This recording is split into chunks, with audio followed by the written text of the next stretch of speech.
মৰমৰ ছাত্ৰ-ছাত্ৰীসকল, আজি মই তোমালোকৰ লগত তোমালোকৰ 10ম শ্ৰেণীৰ ইংৰাজী বিষয়ৰ আন এটি কবিতা আলোচনা কৰিবলৈ ওলাইছোঁ। কবিতাটোৰ নাম হৈছে এ টাইগাৰ ইন দ্য জু।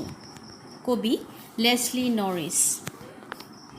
প্ৰথমতে আমি কবি লেছলি নৰিছৰ বিষয়ে কিছু কথা জানি লওঁ আহা।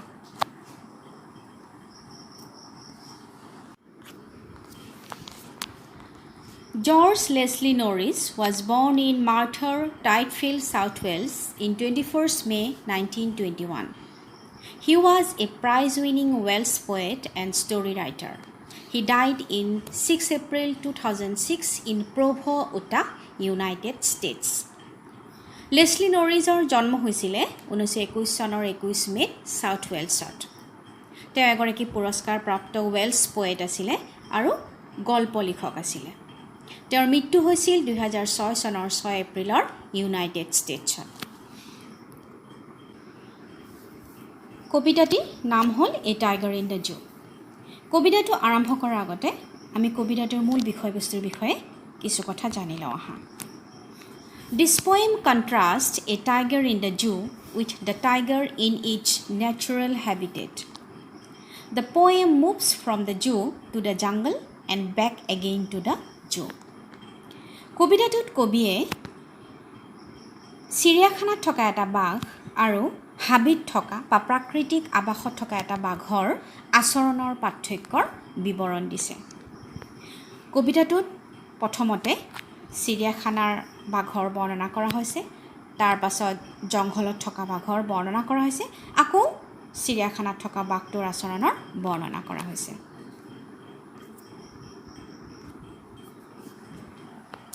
এতিয়া তোমালোকে দুখন ছবি দেখা পাইছা। ছবি দুখনৰ এখন হৈছে টাইগাৰ ইন এ জংগল আৰু আনখন হৈছে টাইগাৰ ইন কেজ। অৰ্থাৎ প্ৰথম ছবিখনত তোমালোকে এটা হাবিত থকা বাঘ আৰু দ্বিতীয় ছবিখনত তোমালোকে এটা পিঞ্জৰাত থকা বাঘৰ প্ৰতিচ্ছবি দেখিবলৈ পাইছা। হাবিত থকা বাঘটো মুক্ত আৰু পিঞ্জৰাত থকা বাঘটো হ'ব বন্দী। গতিকে দুটাৰ নিশ্চয় আচৰণৰ পাৰ্থক্য হ'বই। তোমালোকে নিশ্চয় চিৰিয়াখানালৈ গৈছা। চিৰিয়াখানাত গৈ তোমালোকে মন কৰিবা যে জীৱ জন্তুবিলাক প্ৰায়েই এলেহুৱা স্বভাৱৰ আৰু উদাসীন হয়। কিয়নো আমি জানো জীৱ জন্তুবিলাক প্ৰাকৃতিকভাৱেই মুক্ত, কিন্তু আমি মানুহে আমাৰ মনোৰঞ্জনৰ কাৰণে জীৱ জন্তুবিলাকক হাবিৰ পৰা তাহাঁতৰ প্ৰাকৃতিক আৱাসৰ পৰা আমি উঠাই আনি এটা বন্দী জীৱন কটাবলৈ বাধ্য কৰাওঁ। গতিকে সিহঁত দুখী নহ'বনে? A tiger in the zoo, চিৰিয়াখানাত থকা এটা বাঘ। আমি প্ৰথম ষ্টেঞ্জাটো পঢ়িছোঁ। He stalks in his vivid stripes the few steps of his cage on patches of velvet quiet in his quiet rage. He stalks in his vivid stripes. He শব্দটোৰ ইয়াতে বাঘটোক বুজাইছে। ষ্টক্স মানে খোজ কৰা বা লাহে লাহে চলাচল কৰা। ভিভিড মানে হৈছে স্পষ্ট। ষ্ট্ৰাইপছ শব্দটোৰ ইয়াতে বাঘৰ শৰীৰত থকা আঁচকেইটাক বুজাইছে।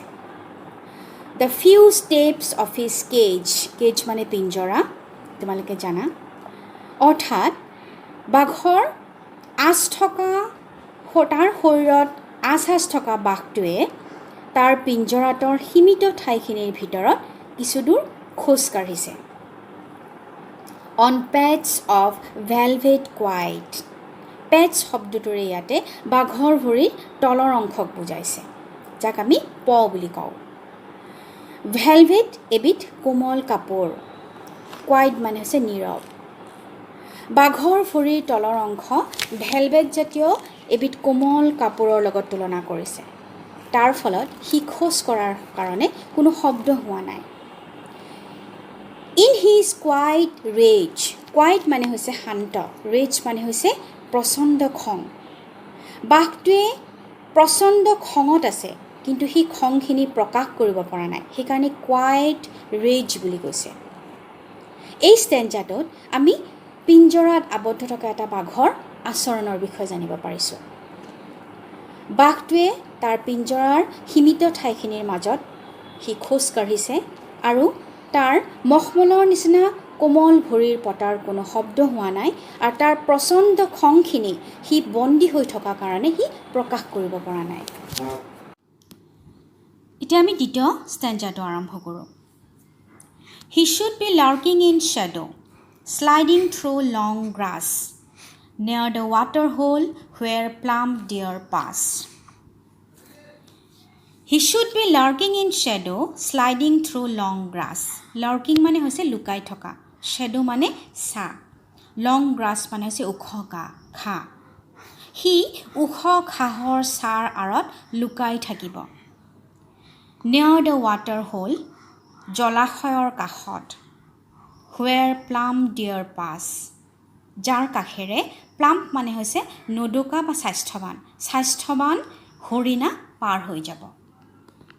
এতিয়া ইয়াতে এই ষ্টেঞ্জাটোত তোমালোকক হাবিত থকা এটা বাঘৰ বিৱৰণ দিব বিচাৰিছে। প্ৰথম ষ্টেঞ্জাটোত আমি চিৰিয়াখানাত থকা বাঘৰ আচৰণৰ বিৱৰণ পাইছোঁ। এই ষ্টেঞ্জাটোত আমি হাবিত থকা এটা বাঘৰ বিৱৰণ পাইছোঁ। সাধাৰণতে হাবিত যেতিয়া মুক্ত মানে বাঘটো থাকে, সি কি কৰে? ওখ ঘাঁহৰ ছাৰ আঁৰত সি লুকাই থাকে কোনোবা জলাশয়ৰ কাষত, যাৰ কাষেৰে নদকা হৰিণবিলাক পাৰ হৈ যায়, যাতে সি সেই নদকা হৰিণবিলাক চিকাৰ কৰিব পাৰে। এতিয়া আমি তৃতীয় ষ্টেঞ্জাটোলৈ আহিছোঁ। He should be snarling around houses at the jungle's edge, baring his white fangs, his claws, terrorizing the village. এই ষ্টেঞ্জাটোত হাবিত থকা এটা বাঘৰ কথা কৈছে। He should be snarling around houses.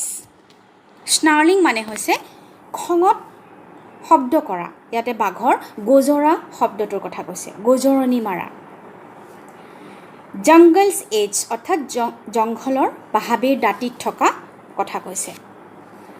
বাঘটোৱে কি কৰিব? জংঘলৰ দাঁতিত থকা ঘৰবিলাকৰ কাষেৰে গোজৰণি মাৰি পাৰ হৈ যাব। বাৰিং হিজ হোৱাইট ফেংছ। বাৰিং মানে হৈছে দেখুওৱা, ফেংছ মানে হৈছে মাংসভোজী প্ৰাণীৰ কুকুৰ দাঁতকেইটাক বুজাইছে। ইয়াতে বাঘৰ নিচিনা মাংসভোজী প্ৰাণীবিলাকৰ সাধাৰণতে ওপৰ আৰু তল পাৰি দুটা দুটাকৈ 4টা কুকুৰ দাঁত থাকে, যিকেইটা দীঘল চোকা দাঁত থাকে। হিজ ক্লজ, তাৰ নখবিলাক। টেৰৰাইজিং মানে ত্ৰাসৰ সৃষ্টি কৰা বা আতংকৰ সৃষ্টি কৰা। বাঘটোৱে তাৰ বগা দীঘল চোকা দাঁতকেইটা, তাৰ নখকেইটা দেখুৱাই ভয় খুৱাই গাঁওবাসীৰ মাজত আতংকৰ সৃষ্টি কৰিব। আমি আকৌ পিছৰ ষ্টেঞ্জাটোলৈ আহিছোঁ। এই ষ্টেঞ্জাটোতো আকৌ এটা চিৰিয়াখানাত থকা বাঘৰ বিৱৰণ দিছে। আমি পঢ়িছোঁ ষ্টেঞ্জাটো। But he is locked in a concrete cell, his strength behind bars, stalking the length of his cage, ignoring visitors. Locked মানে আবদ্ধ কৰি ৰখা, কংক্ৰিট চেল অৰ্থাৎ চেল মানে গঁৰাল, কংক্ৰিট হৈছে শিল বালি ইটাৰে নিৰ্মিত গঁৰাল। কিন্তু চিৰিয়াখানাত থকা বাঘটোক কি কৰিছে? আমি কংক্ৰিটৰ গঁৰালৰ ভিতৰত আবদ্ধ কৰি ৰাখোঁ আৰু তাৰ যিখিনি ষ্ট্ৰেংথ, যিখিনি শক্তি, সেই শক্তিখিনি সেই গঁৰালৰ ভিতৰতে সীমাবদ্ধ হৈ থাকে। বাই নেচাৰ আমি জানো বাঘ এটা যথেষ্ট শক্তিশালী হয়, যথেষ্ট খঙাল হয়, কিন্তু যেতিয়া তাক আমি গঁৰালৰ ভিতৰত আবদ্ধ কৰি ৰাখোঁ, তাৰ গোটেই শক্তিখিনি সেই গঁৰালটোৰ ভিতৰতে আবদ্ধ হৈ থাকে। সি তাক প্ৰকাশ কৰিব নোৱাৰে, যিহেতু আমি তাক বন্দী কৰি ৰাখিছোঁ। Stalking the length of his cage, ignoring visitors. সি তাৰ পিঞ্জৰাটোৰ সীমিত ঠাইখিনিৰ ভিতৰতে সি অহা যোৱা কৰে, চলাচল কৰে। ইগনৰিং ভিজিটৰ্ছ, ইগনৰিং মানে আওকাণ কৰা, ভিজিটৰ্ছ মানে যিবিলাকে চিৰিয়াখানা চাবলৈ অহা মানুহবিলাকক বুজাইছে। অৰ্থাৎ এই পেৰাগ্ৰাফটোত কৈছে যে বাঘটোক যেতিয়া আমি কংক্ৰিটৰ গঁৰালৰ মাজত বন্ধ কৰি থৈ দিওঁ, তাৰ যিখিনি শক্তি আছে সেই শক্তিখিনি সেই গঁৰালৰ ভিতৰতে আবদ্ধ হৈ থাকে আৰু সি তাক চাবলৈ যোৱা ভিজিটৰবিলাকে যেতিয়া তাক চাবলৈ যায়, সি সেই সীমাবদ্ধ ঠাইখিনিৰ মাজতে খোজকাঢ়ি পেলাই গোটেই ভিজিটৰবিলাকক সি আওকাণ কৰে। এতিয়া আমি শেষৰ ষ্টেঞ্জাটোলৈ আহিছোঁ। He hears the last voice at night, the patrolling cars, and stares with his brilliant eyes at the brilliant stars. He hears the last voice at night. He ৰাতি শেষৰ শব্দ শুনিবলৈ পায়। The patrolling cars. Patrolling cars মানে হৈছে নিৰাপত্তা ৰক্ষীবিলাকৰ গাড়ীবিলাক। সাধাৰণতে চিৰিয়াখানাত তাৰ যিবিলাক নিৰাপত্তা ৰক্ষী থাকে সিহঁতে ৰাতি চিৰিয়াখানাখন বন্ধ হোৱাৰ সময়ত পেট্ৰলিং কাৰবিলাক লৈ পেলাই গোটেই চিৰিয়াখানাখন ঘূৰি ফুৰে, অৰ্থাৎ জীৱ জন্তুবিলাক ঠিকে আছে নে নাই তাক চাবলৈ বুলি। আৰু সেই পেট্ৰলিং কাৰবিলাকৰ শব্দবিলাক তাত থকা জীৱ জন্তুবিলাকে শুনা পায়। And stares with his brilliant আই, আৰু এই চিৰিয়াখানাত থকা বাঘটোৱেও সেই পেট্ৰলিং কাৰবিলাকৰ শব্দ শুনা পায় আৰু ষ্টেয়াৰ্ছ মানে হৈছে লক্ষ্য কৰা, উইথ হিজ ব্ৰিলিয়েণ্ট আইজ, তাৰ উজ্জ্বল চকু দুটাৰে সি কি চাই থাকে? এট দ্য ব্ৰিলিয়েণ্ট ষ্টাৰ্ছ, আকাশত থকা উজ্জ্বল তৰাবিলাকৰ ফালে সি চাই থাকে। অৰ্থাৎ আমি গম পালোঁ যে চিৰিয়াখানাত আবদ্ধ হৈ থকা বাঘটোৱে এটা খুব দুখৰ জীৱন পাৰ কৰে, কিয়নো সি প্ৰাকৃতিকভাৱেই মুক্ত জীৱ জন্তুবিলাক, কিন্তু আমি তাক কি কৰোঁ? চিৰিয়াখানাত এটা সীমিত ঠাইৰ মাজত তাক আবদ্ধ কৰি ৰাখোঁ, তাৰ ফলত সি মুক্তভাৱে বিচৰণ কৰিব নোৱাৰে। সেইকাৰণে সি কি কৰে? ভিজিটৰবিলাক যেতিয়া যায় সি আওকাণ কৰে আৰু গুৰুত্ব নিদিয়ে। গতিকে সি মুক্তভাৱে বিচৰণ কৰিব নোৱাৰাৰ ফলত সি এটা উদাস দুখৰ জীৱন এটা পাৰ কৰে।